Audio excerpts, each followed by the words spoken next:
Bismillahirrahmanirrahim. Assalamualaikum warahmatullahi wabarakatuh. Perkenalkan, nama saya Fazria dengan NIM 1216000071.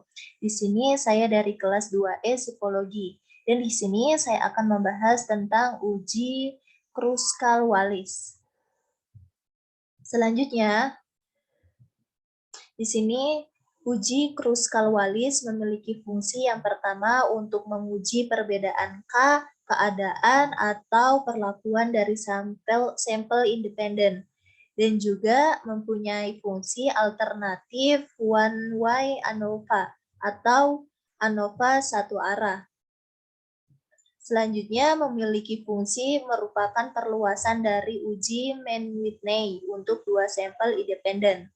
Dan untuk spesifikasinya, data itu berskala ukur minimal ordinal, dan banyak sampel masing-masing populasi kemungkinan tidak sama. Dan untuk pengujian dilakukan dengan memberi peringkat pada data gabungan. Selanjutnya, di sini ada statistik uji, yang dimana statistik uji ini digambarkan H untuk Kruskal-Wallis, mengikuti distribusi peluang chi-square. Di sini ada dua rumus. Yang pertama, statistik uji tanpa skor atau ranking yang sama dengan rumus sebagai berikut.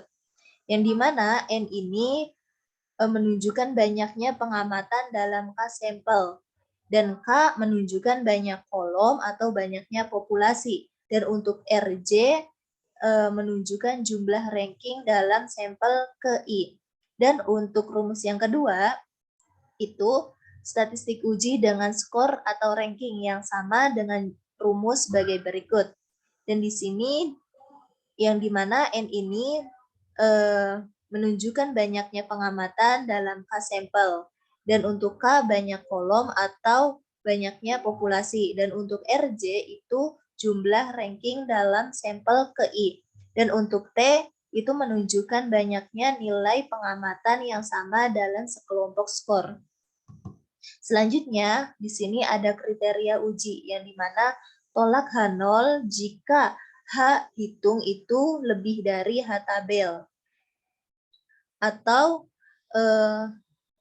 rumus ini atau uji Kruskal-Wallis ini menunjukkan p-value-nya itu kurang dari alfa, dan H tabel dan nilai H tabel ini diperoleh dari tabel tergantung nilai K dan K. Dan jika K-nya itu sama dengan 3, maka NI-nya itu kurang dari 5. Maka gunakan tabel Kruskal-Wallis dalam lampiran D buku Tiro atau lampiran O dalam buku single. Sedangkan jika N-nya itu lebih dari 5, gunakan tabel chi-square dengan distribusinya itu K-1.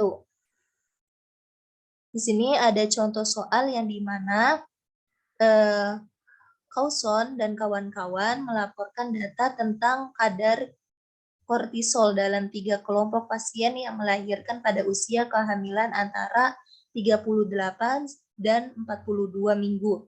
Pengamatan terhadap kelompok 1 dilakukan sebelum proses bedah sesar yang sengaja dipilih. Pengamatan terhadap kelompok 2 dilakukan pada proses bedah sesar terpaksa dipilih akibat proses normal tidak berhasil. Dan kelompok 3 terdiri atas pasien yang dapat melahirkan secara normal, namun ada yang memilih melahirkan dengan bedah sesar.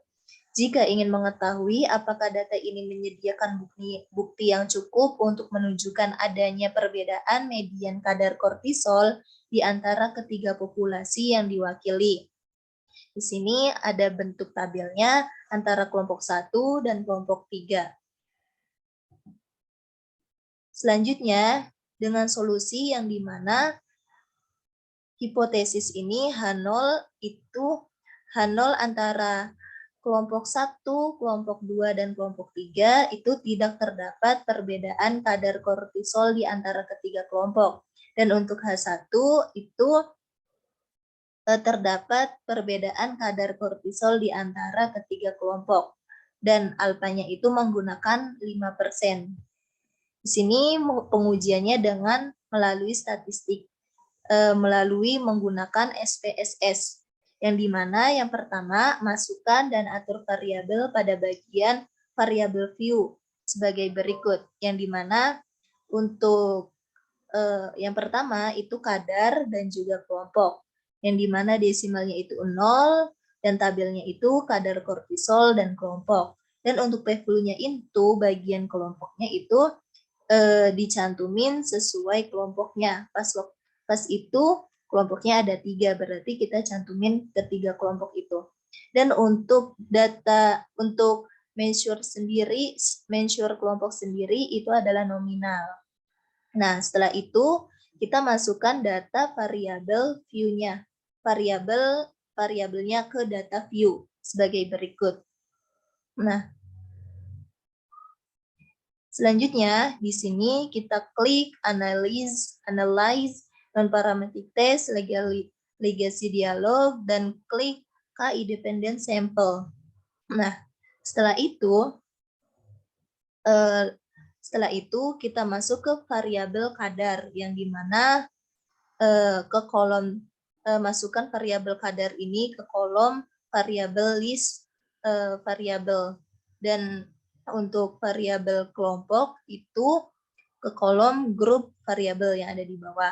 Dan kemudian pada menu devis itu kita masukkan data minimumnya 1, data maksimumnya 3, dan kita klik continue, kemudian kita centang kolom Kruskal-Wallis dan juga kita klik OK. Maka hasil yang didapat itu seperti berikut. Ada 2 tabel, yang dimana yang pertama tabel rank dan juga tabel statistik. Ya, di sini tabel rank ini menunjukkan peringkat rata-rata per kelompoknya gitu. Kelompok 1 sampai kelompok 3. Dan untuk tabel tes statistiknya ini ada nilai chi-square yang dimana nilainya itu 9,232 dengan p-value-nya itu 0,010.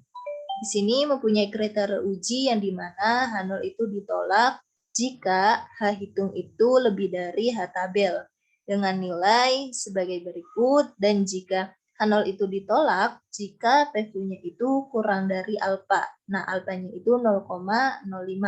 Jadi kesimpulannya terdapat perbedaan kadar kortisol di antara ketiga populasi yang diwakili karena H hitung itu 9,232 lebih dari H tabel yaitu 5,99 atau p-value-nya itu 0,010, lebih dari kurang dari alfa 0,05, maka H0 ditolak dengan taraf nyata atau taraf nyatanya itu 5%.